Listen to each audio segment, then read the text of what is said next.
think we can start. Hello, everyone. So, welcome to this session, Human Trafficking. So, I'll be your moderator in this session, Mohammad Mashiur Rahman.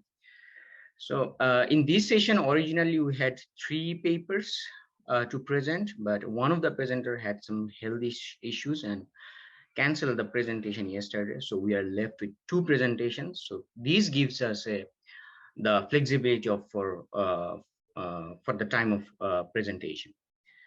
Okay, so I request you to turn off your microphone and camera. So we will go for the presentation by order. And here are some timing. So each of the presenter will get, as we have time, 20 minutes for presentation. At the 15th minute, I will give you a reminder that you have 5 minutes left. So after your presentation, we will have like 5 minutes for the question answer session. So this gives us 50 minutes, and in the last 5 to 10 minutes, we'll come back with more questions if we have.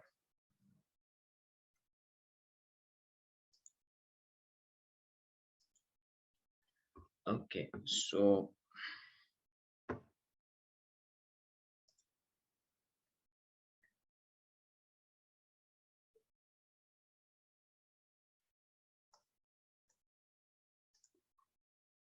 our first presentation will be the paper, an 8-year analysis of child labor trafficking cases in the United States, exploring characteristics and patterns of child labor trafficking. It will be presented by Claudia Letsie. So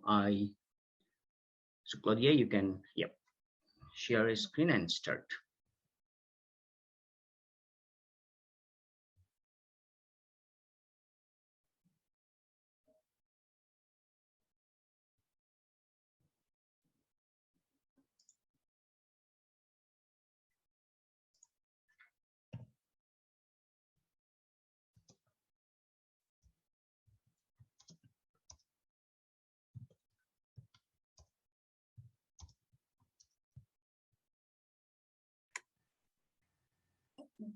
Good evening. Good evening and good morning. My name is Nthabiseng Claudia Letsie. I am a research fellow for the University of Arizona State University under Social Work Department in the Office of Sex Trafficking Intervention and Research Office. So please allow me to first take you through the background of our study, and from there I'll go into defining the problem, go into explaining our findings and our recommendations. So this is an 8-year analysis of child labor trafficking cases in the United States. We were trying to explore characteristics and patterns of child labor trafficking in the US.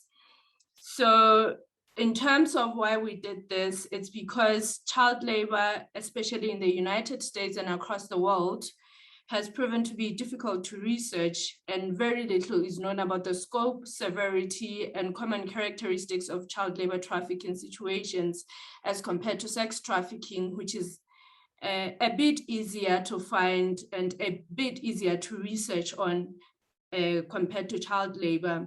So the objective of our study was just simply to explore if child labor trafficking exists in the US. And we did this by investigating child labor cases that were filed between 2011 to 2018. And once we were able to identify, the contributing factors that contributed to the vulnerability of the children that were involved in child labor trafficking cases. And then we analyzed to build up a new knowledge base about child labor trafficking in the US. And this study in particular explored 34 cases of criminal cases. Hi, Letsie, sorry for interrupting. Are you moving your slides forward? Not yet. I was simply just giving you a background, and then I'll go into the presentation. Okay. If you allow me. Okay, that's fine. Yeah, thanks. So just to wrap up the background, so we identified 34 child labor criminal cases in the US that resulted in 52 child labor victims being identified. And this was just a cross-sectional child labor trafficking cases that we collected data through online searches and we analyzed them. Like I've explained earlier, I'll just define what human trafficking is and explore different requirements for child or sex trafficking, which could either be forced labor, and provide an overview of the study, including the methods that we used and the findings, and provide the recommendations.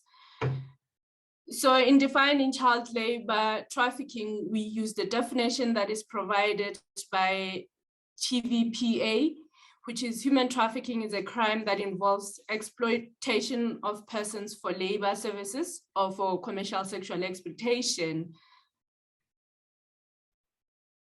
This happens where a child normally is under 18 years for it to be considered sex trafficking.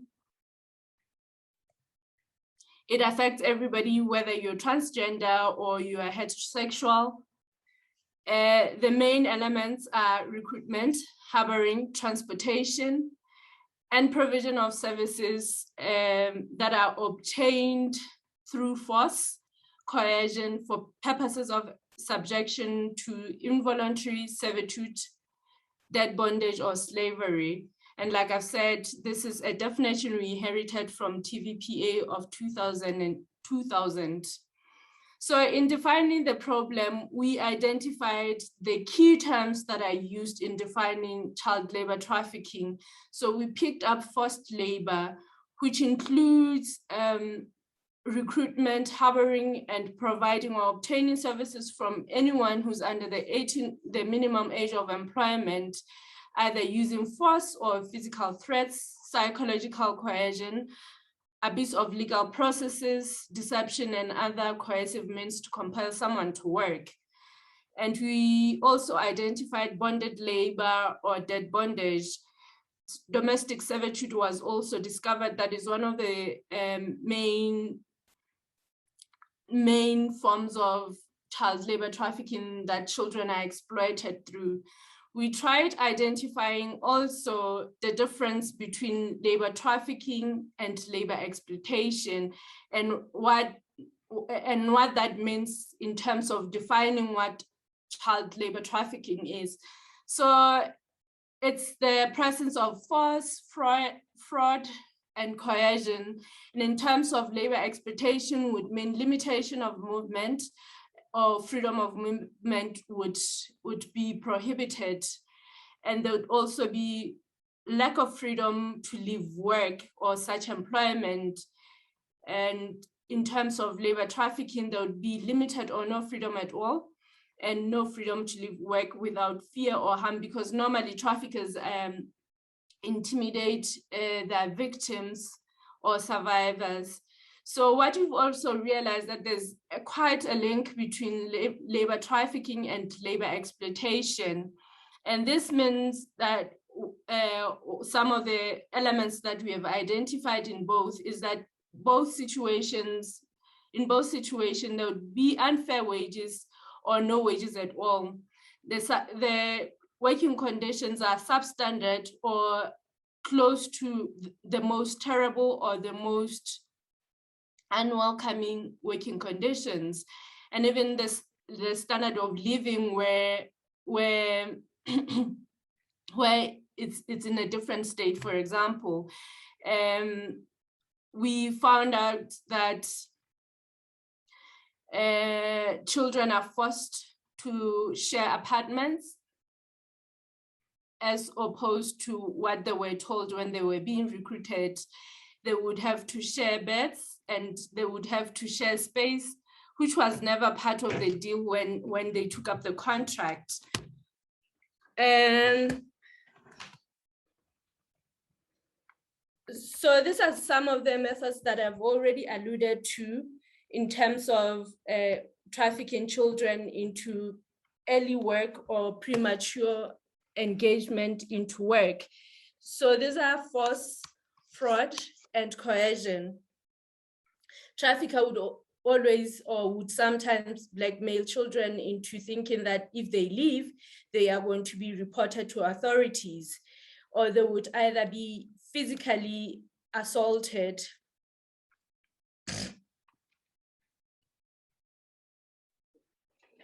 So in terms of defining what child labor is or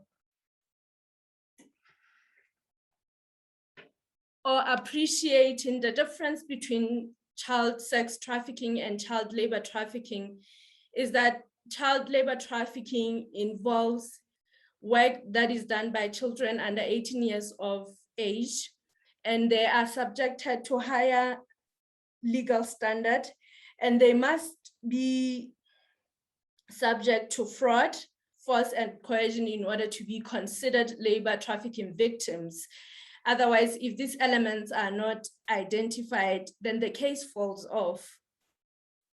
And child labor, we should also take cognizance of the fact that child employment is permissible under certain circumstances. For example, where the family owns the business, and it can only become trafficking where elements of exploitation are visible or identifiable.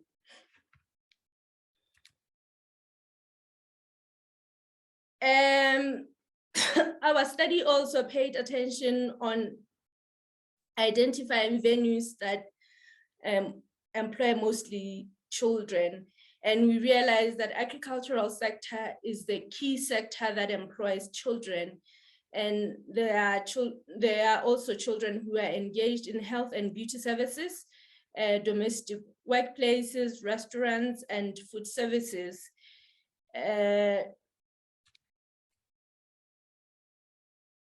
So in going into the scope of our study, we were mainly concerned with getting insights into the factors that contribute to children becoming victims of child labor trafficking in the United States. Secondly, we wanted to explore the outcomes of arrest cases of child labor traffickers of children and the trends of victims' involvement in cases. And lastly, we wanted to add literature regarding the vulnerabilities of migrant and domestic child workers. Excuse me.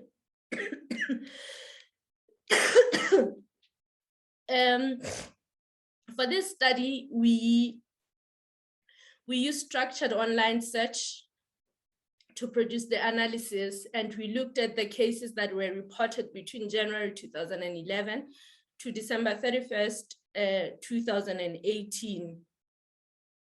And these are our key findings. In terms of arrest locations, Texas reported 26%, and it was followed by 14% reported from Wisconsin, and lastly, 2.9% that was reported in South Carolina and Pennsylvania.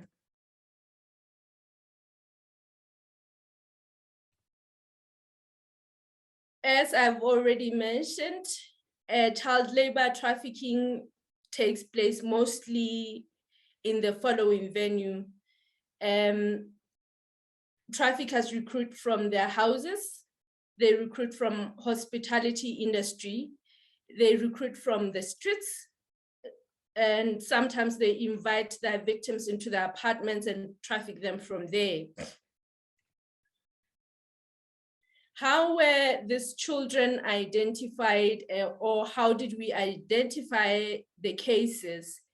Is that 36.4% of the cases were identified after the victim asked for help. And the second the second area of identification were reported by a person in a position of authority, such as healthcare or social workers, where a children maybe would be seeking medical attention. And if the healthcare worker probes, what brings you here, where's your home, then they would be able to identify that such a child has been trafficked into another state or into a situation of forced labor. And the list were identified through proactive investigation case.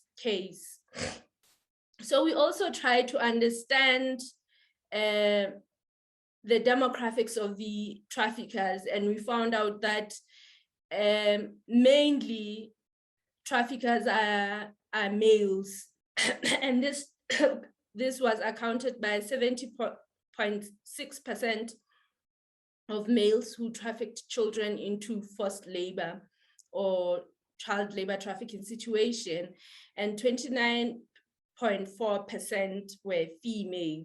We also tried to understand the ethnicity of the traffickers, and we discovered that majority of the traffickers were African Americans, being 35.3% of primary traffickers, followed by Hispanics and their white counterpart counting for 20.6%. Another element that we wanted to understand in terms of the primary demographics of the trafficker were their citizenship status. And we discovered that 48.3% were American-born citizens, and 31% were undocumented immigrants. And lastly, were non-citizens with visas, that was around 3.4%. So in terms of the victim type, our study discovered that 52.9% involved a minor victim only, and 47.1% involved a trafficker trafficking both minors and adults. So with this element, we also wanted to understand if adults were also being trafficked in the same manner as the minors, hence our 47.1% analysis or result. In terms of the age range of the victims, they were ranging from 8 to 17 years old, with the average being 15. Hi, Letsie. Sorry for interrupting. You have 5 more minutes left to wrap up.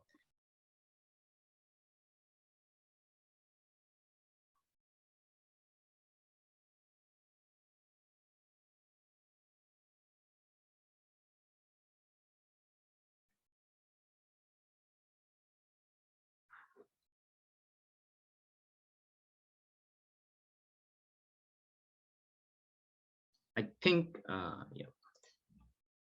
I think she's logged out. I don't see her.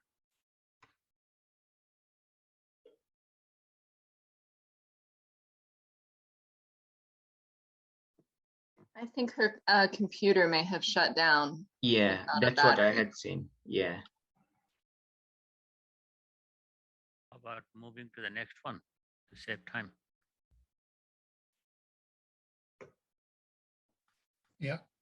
Yeah. So we can move. Okay. So yeah, as she is logged out, so we can move to our next paper, Human Trafficking in Manipur, a study of tribal and Nepalese survivors by Ajailiu Niumai. I'm sorry if I don't pronounce it right. Okay, can start.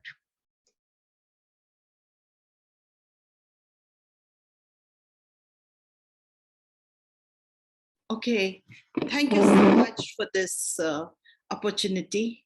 I really appreciate Professor Prakash Adhikari and Professor Alok Bohara.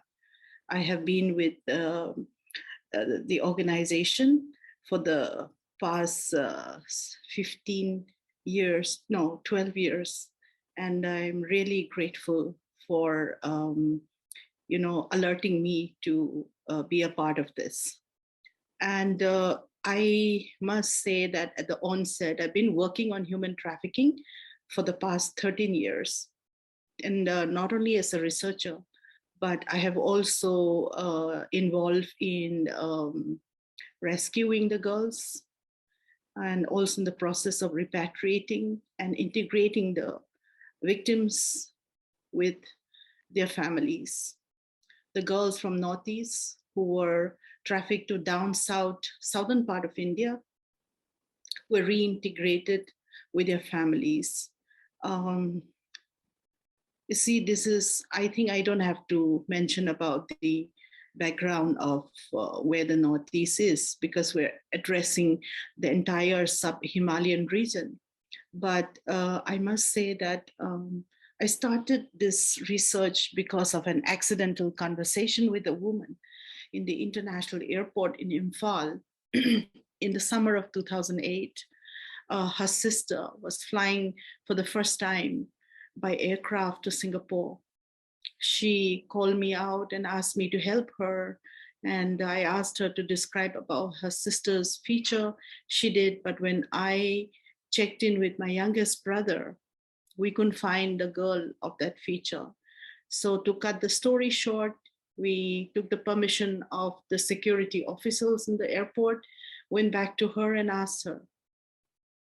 When I broached to her further questions, she said that her sister and her friend who was standing next to her, her friend's daughter was flying together to Singapore to work as a housemaid in an Indian diaspora home. And that was the period which really touched me. And, I just couldn't digest that tribal girls from the hills of Manipur would be trafficked to Singapore. I suspected strongly that it was a trafficking case because there was a guy who was standing next to these two ladies, and soon enough, within 4 months, the newspapers headlines in India says that few number of girls from Manipur were rescued from Kuala Lumpur.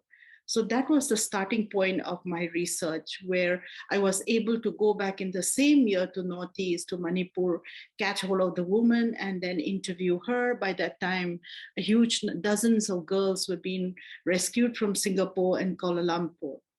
Now, the rationale of the study is that Manipur has a porous border with Myanmar. That is a well-established route, which has had a significant impact and changed their demographic structure. And my research questions are why the traffic victims are willing to migrate to an unknown destination without having any idea about it.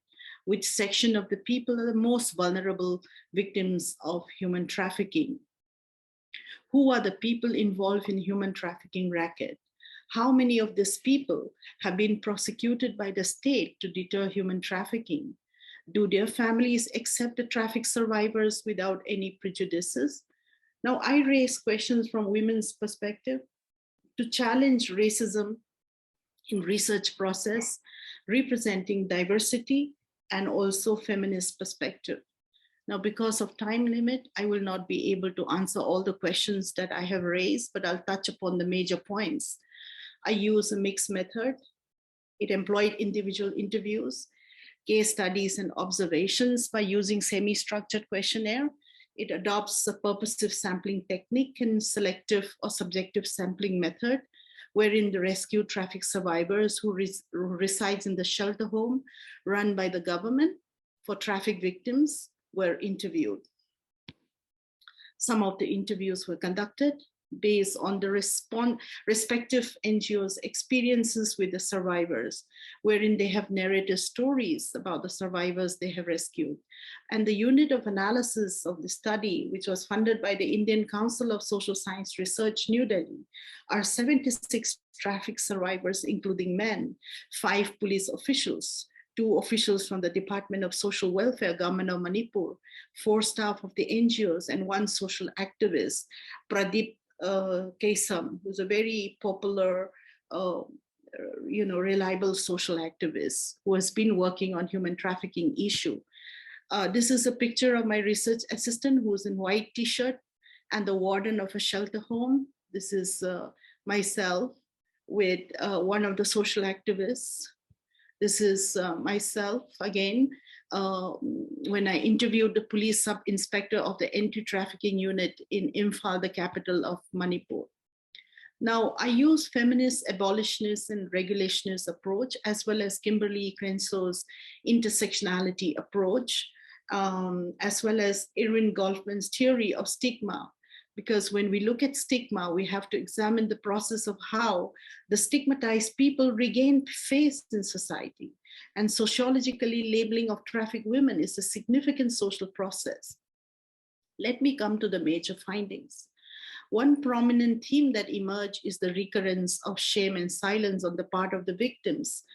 Out of the total sample of 76 traffic survivors, 53.9 are Nepalese Dalit nationals, 23.7 are Kuki tribe, 5.3% are Maram tribe, 5.3 are Manipuri Dalit called the Lois, 2.6 are Mau tribe, 2.6 are Paite tribe, and 2.6 are Tangkhul tribe, 1.3 are Nepali upper caste, 1.3 are Liangmai Naga tribe, and 1.3 are OBC from Manipur. Now, the same, my research assistant, interviewed some of the freshly rescued children and young teenage girls in Imphal when they were brought by the NGOs and the Department of Social Welfare. Manipur has emerged as the international route for traffickers. In the month of February 2019, 179 Nepali, comprising of 147 Nepali women and 32 Nepali women from Nepal were rescued in Imphal and Moreh. Moreh is the trade town bordering Myanmar. Now, one survivor is a civil engineer who was rescued in Manipur on his transit to Myanmar with the other ladies. He revealed that the trafficker promised him a job in Dubai in the construction company with 5-digit salary per month. And they also reveal how the passports were to be issued in Myanmar and trafficked to the Middle East and West Asia. Now, this is a picture of the Nepalese survivors. This is just one day before. This is on the same day when they were taken by bus. These buses were provided by the government. The Chief Minister, Sri Biren Singh, was personally involved, along with the NGOs, the police, and the Department of Social Welfare. They were given, I think a whole lot of counseling for 2 weeks before they were repatriated to Nepal. So the traffic survivors do not realize that they were trafficked because some Nepalese survivors have worked abroad earlier and they felt that they were traveling to find new jobs again. So traffickers deceived them, by charging them around 3 to 4 lakhs in Nepali currency, which is around US dollar 3,350 approximately, with a promise of finding a job abroad. And the survivors revealed that they plan to fly to Iraq, the Middle East, Singapore, Thailand, and Southeast Asia after meeting their kingpin called Rakesh Mandale in Myanmar. And more than 300 victims have crossed Myanmar in 2018, and they would be given a false passport in Myanmar before they were trafficked abroad. And they were lured with expectations of high income in a foreign land. Interestingly, Iraq, Kuwait, Bangalore, and Delhi are the destination of a large percentage of traffic victims in my study. Delhi and Bangalore are the most crucial cities in India, especially for the hill tribes from Manipur. And this raises the question of why not any other Indian cities like Chennai, Hyderabad, or Mumbai. We see that both Delhi and Bangalore are the traditional destinations for students from the northeast part of India to study. Few respondents, they decided voluntarily to be trafficked in the guise of seeking employment.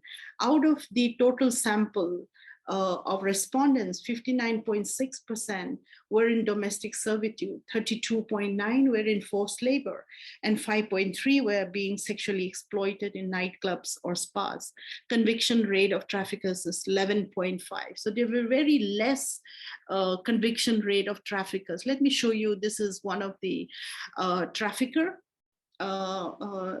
51 teenage girls and children were rescued from his shelter home from Jaipur. She is another agent who trafficked girls to Malaysia and Singapore, and both these traffickers were caught by the police. But the trafficking rate is very low. This is one of the top cops, crime investigation officer, who is an IPS, Indian Police Service officer, whom I interviewed. He is also a crime investigation officer whom I interviewed. Now, this is a deputy director of the Department of Social Welfare who was instrumental in rescuing the 179 Nepali national in 2019. Now, when I look at the tribal women in my sample, they are a minority. And as a minority, they're vulnerable and excluded because they hail from the neglected hilly rural villages. And so the debate on exclusion deals with such minority women who have been stigmatized, and also excluded. This is a picture of a returned victim from abroad, Singapore. Now, experience of being a tribal woman or a Dalit woman with Oriental racial feature in forced labor or sex work can be understood from the intersection of being called a coronavirus or chinky, or of being a housemaid or prostitute. In India, the Oriental looking girls and boys were just call out EFTs as coronavirus. They got a nickname as coronavirus during this COVID time. And these intersections of identities reinforce each identity frequently in their everyday lives.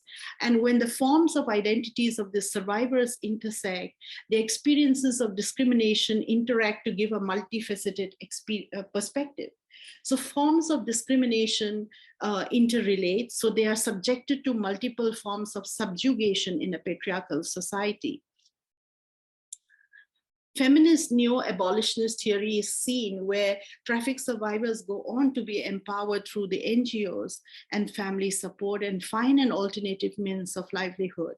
The prevailing perspective of trafficking in the Northeast are reflective of the feminist regulationist approach of sex work as adopted and passed by the states. And many cases exist where traffic survivors have worked as housemaids earlier and were exploited by their employers, and some of them have gone on to do sex work and other forms of modern slavery. So racism or race provides a rationale for explaining how traffic survivors encounter exclusion. They have been trapped within the interlocking structure of inequality and patriarchy. Poverty and lack of opportunities in Nepal, as well as in Manipur, pushes the survivors to migrate in search of something more substantial. And they were searching for better revenues, right? And after being rescued and reintegrated with their families, some of them live in shame and silence due to stigma in the society. But over a period of time, they move on with their lives. Now, let me come to the conclusion portion. So this human trafficking or the modern slavery system is the marriage of technology with criminality and the emergence of networks that can easily adapt and are also well stocked with money, as there is a digital transfer that has made them bold to become, more effective. And at the same time, the absence of employment and privatization of all aspects of jobs under globalization and neoliberal market have made counseling difficult and inaccessible. So the influx of bad money drives away good money, and therefore such money generated by illegal activities like trafficking continues to create a parallel economy. Now, in this situation, trusted local men and women enjoy the confidence of traffic victims and then trick them by promising jobs and education. So human trafficking requires a combination of the top-down and bottom-up approaches to bring in the necessary legal framework, social awareness, and the political action. Thank you so much.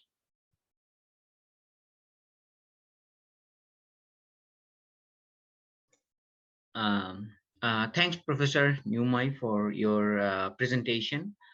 So, okay, in the chat box, like I see comments from Dr. Adhikari that there's a professor at University of California, Berkeley, and I think she has some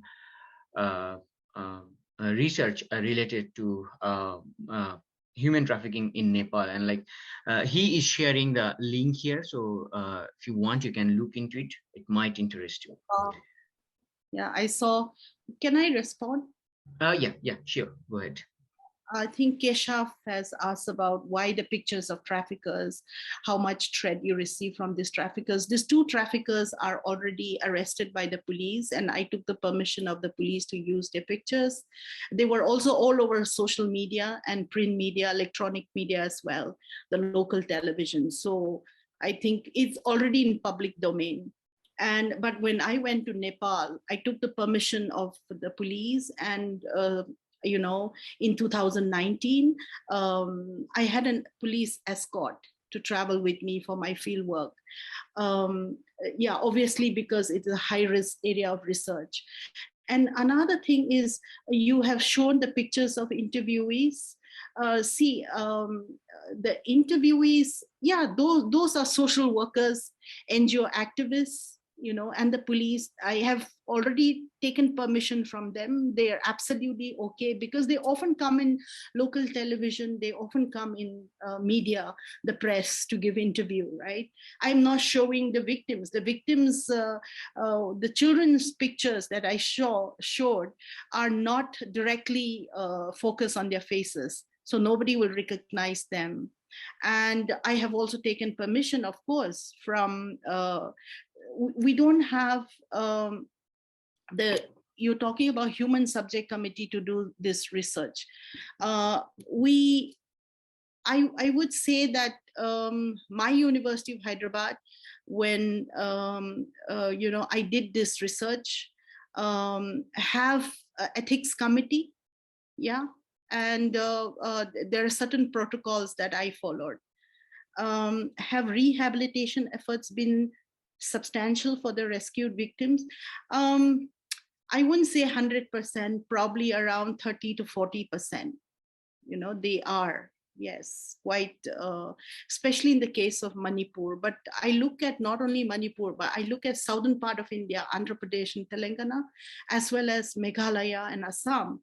So in the case of Manipur, rehab is probably around 30 to 40% successful. And they were able to help the victims reintegrate with their families.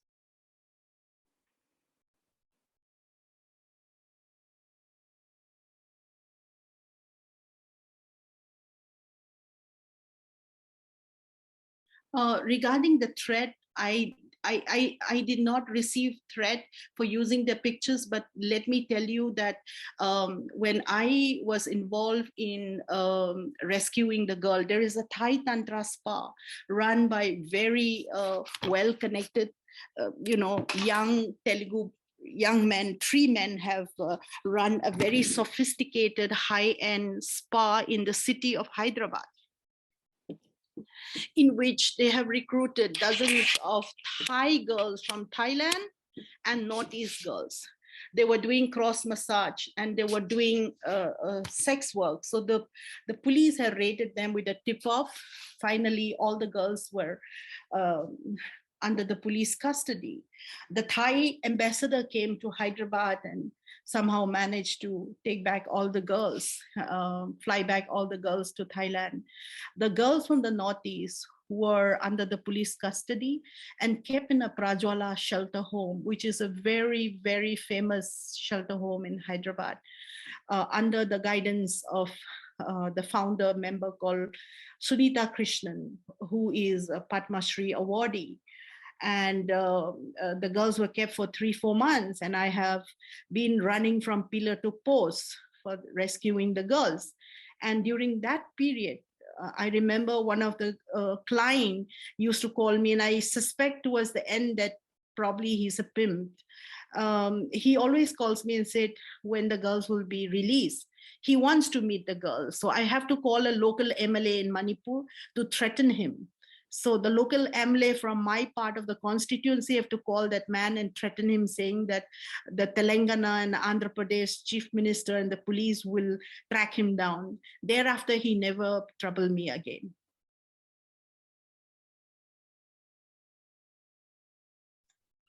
Thanks, Professor Niumai. I think we have a question from Thaneshwar. I think we can take this question and we'll get back to Claudia for the rest of our presentation.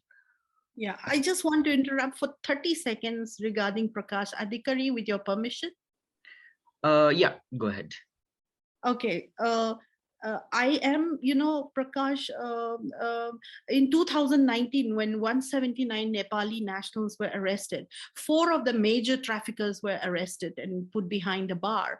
But I could not interview the 4 traffickers because the police said they are high-end traffickers, well-connected transnationally. And I need to get the approval from the Guwahati High Court, which involves a lawyer. And I thought, leave it, So I couldn't, but it is definitely connected to the Golden Triangle of Myanmar, where the poppy plantation is rampant.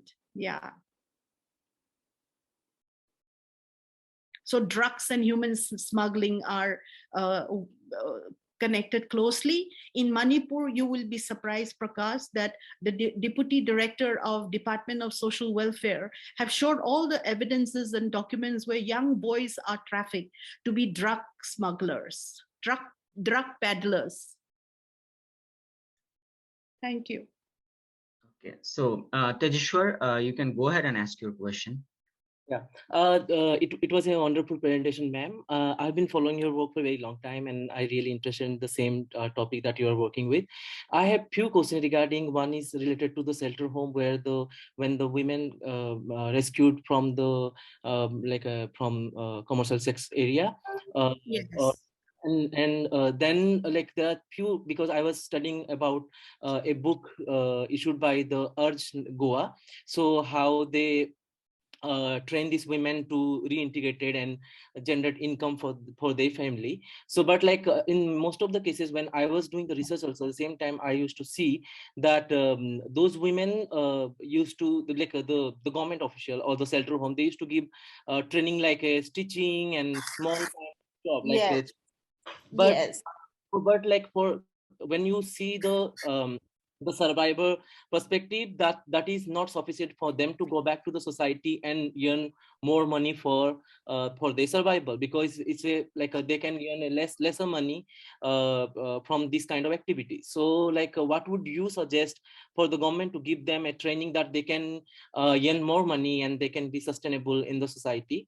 And secondly, since you are talking about the international trafficking, because most of the time when I interviewed women from Bangladesh, it's very difficult for the women to go back to their country because there's a loss of paperwork between 2 countries, and sometimes these women get stuck in the one country for 5 years or 6 years or longer periods. So what would be your suggestion to do it quickly so those vulnerable women can go back to their own country and start their life? Yeah, thank you so much. These are significant questions you've asked. Let me start with your second question. I can't say for the Bangladeshi woman, but in the context of Nepali women, they were able to go back to their country quite easily because of the fact that we have this, trade understanding between India and Nepal, and it's a very easy kind of mobility between the 2 countries. So it's not a big problem for them to be reintegrated with their family. Like, for example, the Manipur Chief Minister arranged the luxury buses to go to Nepal via Bagdora and Siliguri, and they were retrieved back they were reintegrated back carefully, and also with an NGO called Nepal Mighty from Kathmandu. And then regarding the Northeast girls who were trafficked to Singapore and Malaysia and to Middle East, they can never return back to the Northeast. The CID told me clearly that one of the Mizo girl who flew from Myanmar with a Myanmar passport passed away. She committed suicide. Her dead body cannot be brought back to India because she's no longer an Indian citizen. Her passport says she's Myanmarese, and therefore she was buried in Singapore. And another thing is that when I interviewed my first respondent in 2008 in December, and thereafter, a series of girls who were rescued from Kuala Lumpur and Singapore, the girls mentioned to me clearly that around 150 girls in 2008, 150 girls from the Northeast, Manipur, Nagaland, and Assam, are stuck in Singapore and Malaysia. Their passports are seized by the pimps. They can never dream of coming back. And now, by now, I'm sure that the number have increased to probably 3-4 times more than to the year 2008. So there is no chance for the girls to ever come back and see their families again. And your first question on vocational training, yes, vocational trainings are being provided, but as you rightly say, it's not sufficient. The answer is that I think what I see in Kerala is a state-crafted agency like self-help group called Kudumbashri, which empowers the poor women economically and politically successfully, you know. And I feel that in Northeast also, each of the state governments should have a self-help group like Kudumbashri, where the state gives funding and empower these poor women economically and even enlighten them to know their political rights. I met the Chief Minister of Manipur in 2007 in the month of May. He gave me around 20 to 25 minutes, closed door, you know, and I actually highlighted to him the facts about the international border being used by traffickers and how the government perceives trafficking as an issue which is so trivial. I told, and fortunately, Mary Com, as a Rajya Sabha MP, walked in. And so Mary Com and I walked in together to meet the Chief Minister at the same time. Of course, she was there just for 5 minutes, first she left very quickly. And the Chief Minister told his PA, close the door. So we had a closed door interaction along with my bureaucrat friend. And I told, sir, look, Manipur is popular and put in the global map because of a one tribal woman called Mary Com, who belonged to the smallest tribe. Now, some of these traffickers belong to the minor, to the small tribes of the hills of Manipur. If we can save one girl's life, who can be the next Mary Com, Manipur will be transformed, I said. And I also said towards the end that we should have a Manipur state level committee on anti-human trafficking. And I was so delighted that within 1 month, the Chief Minister Isim spoke about human trafficking in the State Legislative Assembly and also declared in the print media, electronic media, that Manipur State Anti-Human Trafficking Commission has been formed. And fortunately, one of my father's close friend, Montun Ahanthem, whose father was the first Indian Air Force officer from Manipur, is inducted as one of the core member of that committee.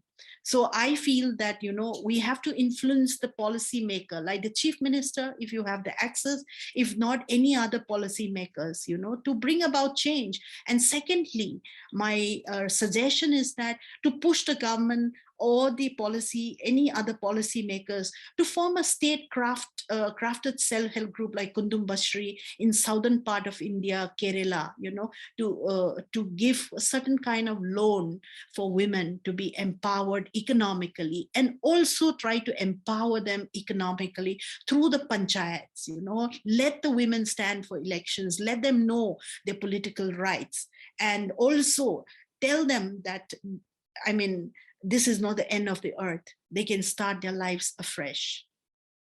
Thank you. Thanks, Professor Niumai, for your responses. Nice questions and nice discussion. So for the technological interruption, Claudia got disconnected. As we have time, Claudia, you can present the rest of your slides and we can have some discussion on your paper.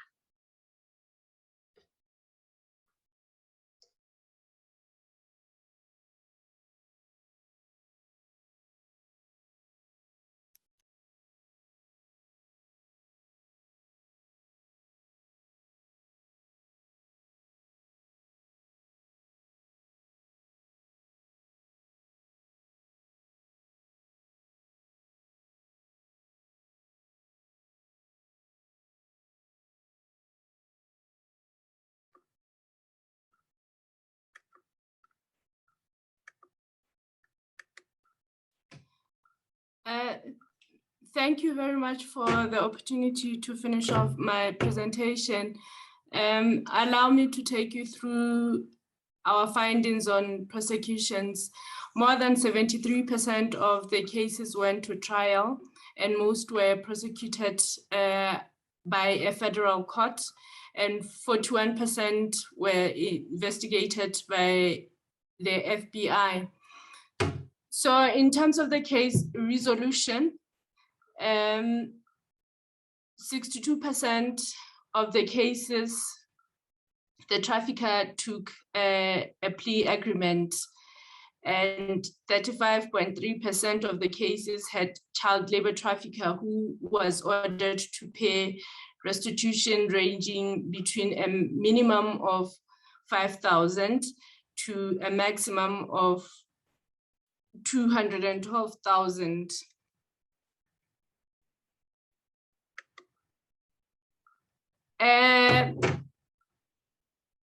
For this study, we came up with the following policy implications, and these are recommendations: that there should be an increased research and awareness about child labor trafficking. As I've mentioned, that most of the research is mainly driven towards sex trafficking, and least is known about child labor trafficking. We have also recommended that there should be improvement in terms of child victim benefits and compensation, especially if you look at compensation. Most of the victims are a bit reluctant to pursue the route of restitution and victims' compensation because of the fear of re-victimization and facing their traffickers again. And lastly, we've also thought that or recommended that there should be a provision of person-centered and trauma-informed services, especially for social workers that would be placed under the Department of Labor to help in terms of counseling and rehabilitation of children who have been exposed to child labor trafficking situation. And with that being said, this is the end of my presentation. Thank you very much for allowing me to continue to finish off the rest of my presentations. I would take questions.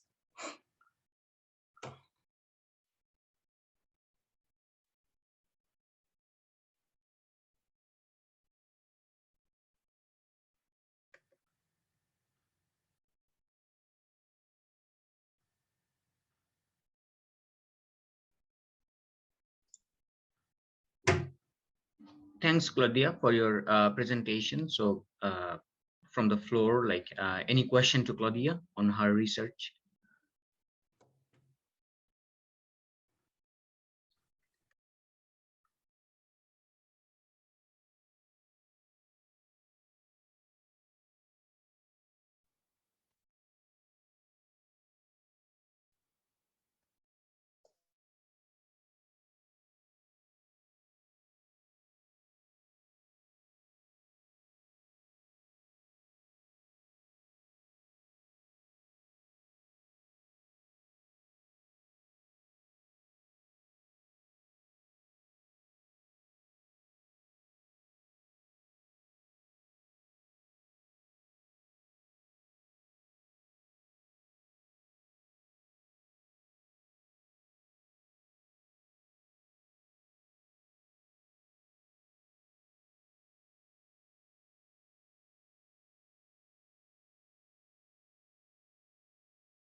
Siobhan has a question. Is any investigations about rehabilitation from your research? Our study mainly focused on what the reported cases provided, and we didn't go as far as rehabilitation.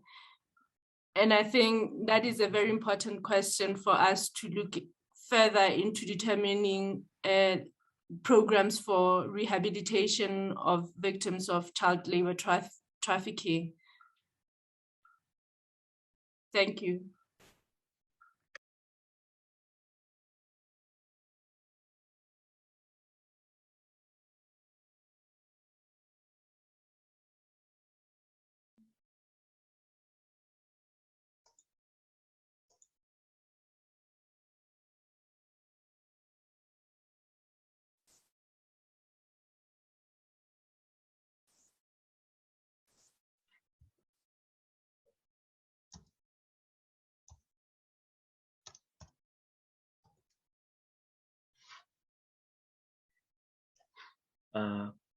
Okay, so there is one more question from Siobhan. Like, you listed immigrant status of traffickers, but what about those victims trafficked?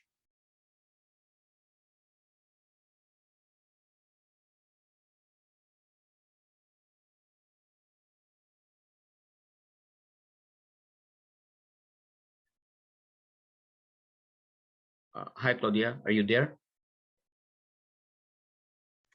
I am still here. Thank you very much for the follow-up question. I'm not too sure whether you've missed my presentation where I was talking about child labor trafficking victims demographics. I mentioned that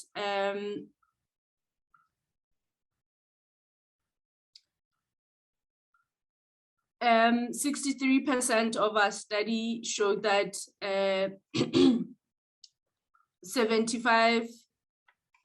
63 were female victims and 29% were male victims. 7.4 were transgender victims. And in terms of the country of origin, 58.8% were victims who originated from another country other than the United States, and 41% had a victim who was either a US citizen or a permanent resident of the United States. And I would also attach the full paper for more details. Thank you.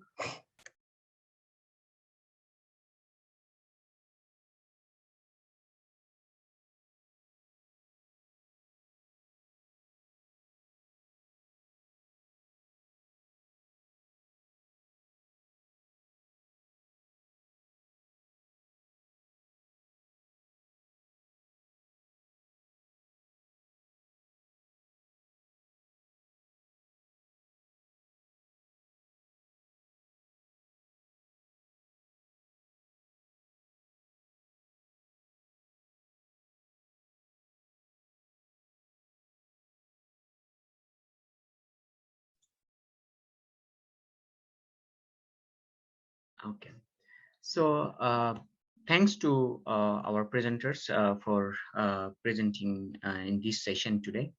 And like, this topic is really, really important, and it's, it needs a lot more attention than what it is now. So I would love to continue this discussion, but as we are almost at the end of this session, so thanks for presenting here.